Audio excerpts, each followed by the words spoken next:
welcome back to my homeschool channel. Today I just wanted to do a real quick video to show you the resources that I use to teach my girls how to memorize the 50 states and their capitals. So my girls are in 3rd grade and kindergarten this year, and my 3rd grader has all 50 states memorized and their capitals, and my kindergartner is not far behind. We did start learning the names of the states last year during 2nd grade, and by the end of her 2nd grade year, she pretty much had them memorized.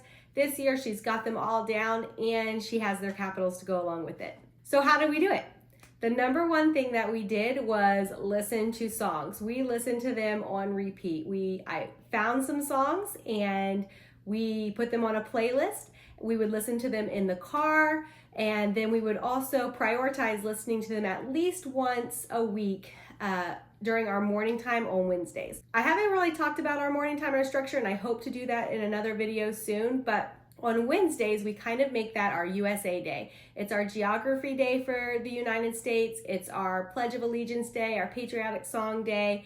And so whenever Wednesdays roll around, we also use that time in our morning time to sing our 50 state songs, review them, and our capital songs. The songs that we used to memorize were the 50 Nifty United States, and it took us a while to find a good states and capital songs. Those are a lot more lengthy, and some of them aren't as easy to catch on to, harder to memorize, but we found one that we liked. We broke it up into sections. We listened to just maybe like one section of it on repeat for a little bit until we got that down, and then we moved on to the next section, and it didn't take us long before we had the whole song memorized. The other fun thing that we used this year was this book, Don't Know Much About the 50 States. So like I mentioned on Wednesdays when we would do our states and capital review, I would also have my 3rd grader open up this book, and she would read to us.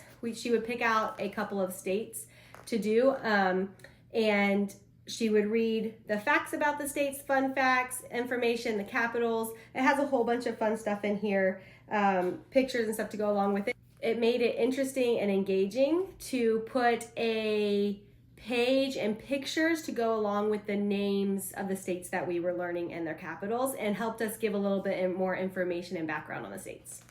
The other thing that we would do is I got this States and Capitals book by Memoria Press. It's just the student workbook, and I got it because it's supposed to go along with this book. You're supposed to use it in conjunction with this book. It was a little bit more tedious than what I anticipated for my 3rd grader. They want you to kind of write stuff down up here, fun facts, and nicknames that you learn from this book, which is all great. It just didn't really work out for our schedule this year and our family style learning. It was just a little bit too much. So I didn't use a lot from here, but one thing I did use was the map coloring pages. So we didn't do each state coloring page, but we did use the whole United States, and we would color in by region which group of states we were working on to learn about. Here's a little better view of the pages in this Memoria Press book. So it has a page like this for each state. It has you have the option for your kid to fill out the abbreviation, the capital, its nickname, and some fun facts, which you would find from the other book, the Don't Know Much About the 50 States. It even gives you the corresponding page number to that. It didn't really work out for us to fill everything in this year, but I do plan on using it at some point in the future. They also have the state spelling review page in the back that I plan on using with my 3rd grader soon. So a couple more weeks, a little bit closer to the end of the year, I will have her take this sort of final review, make sure she's spelling the states properly, and make sure she has matched them all correctly, all of the capitals correctly to their states. It does have some reproducible blank map pages in the back. So if you're focusing on just a section of states, a grouping of states, you can also print off just this and have your kids write in the names of the states or write in the capitals to go along with it. So we did a few of these coloring pages throughout the year too, just kind of randomly on a Wednesday morning when I felt like they needed it. And then we used this map page to keep track of the ones after we had learned a section and had it fully memorized. We would shade in the group of states. I would say the positive thing about this book is that it did help us learn how to group states into regions. It told us about the regions, and so it helped us focus on a group of states at one time to read. In this book, we would focus on the Midwest states, and those were the states that we would be reading about for a couple of weeks before we moved on. So not totally necessary unless you want to go really more in depth and have your child write out some of the things, some of the information. And I can see us putting this to more use in later years. The last thing that we did consistently was my girls have a morning menu that we work on during our morning time, which I'd also love to show you more about in an upcoming video, so stay tuned for that. But in the back of their morning menu, they have the outline of the United States. And so they would trace the outline on Wednesday mornings. And then they would also color in states. So I would call out a state and they would color it in. And we would learn these in chunks just like we did on this coloring page.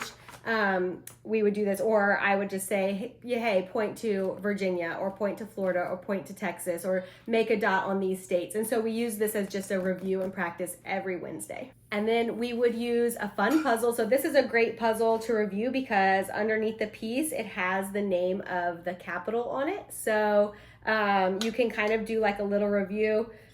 Before you lift it up, have your name the state, have your child point it out, and then ask them what the capital is, and they have to try and guess it before they lift it up. So this has been like a fun way to also review the states and capitals with my girls. And then the last thing that we did to kind of solidify these facts and make them fun was to play a game.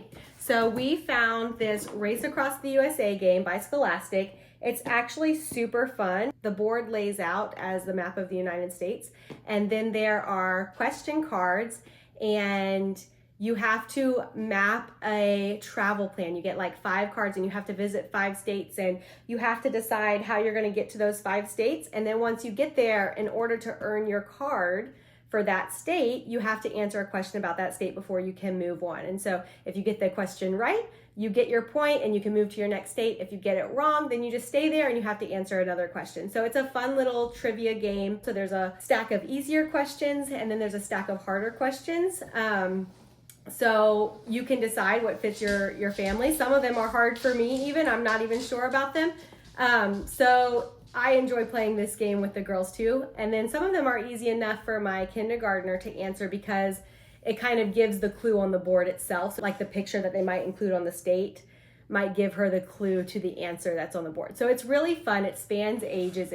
It's a great little family game that also helps to make learning the states and the fun facts about them and their capitals really fun. Yeah, so that's it. So if you are interested in teaching your kids the states and capitals over the summer or including that into your year next year, this was a really easy way to do it. It wasn't an official curriculum. It wasn't something that we did every day. It was just something that we really focused on Wednesday mornings for about 10 minutes. And then we would listen to the songs on and off throughout the week if we felt like it. And yeah, by the end of the year, like I said, my 3rd grader has all the states and capitals memorized. My kindergartner is not far behind her.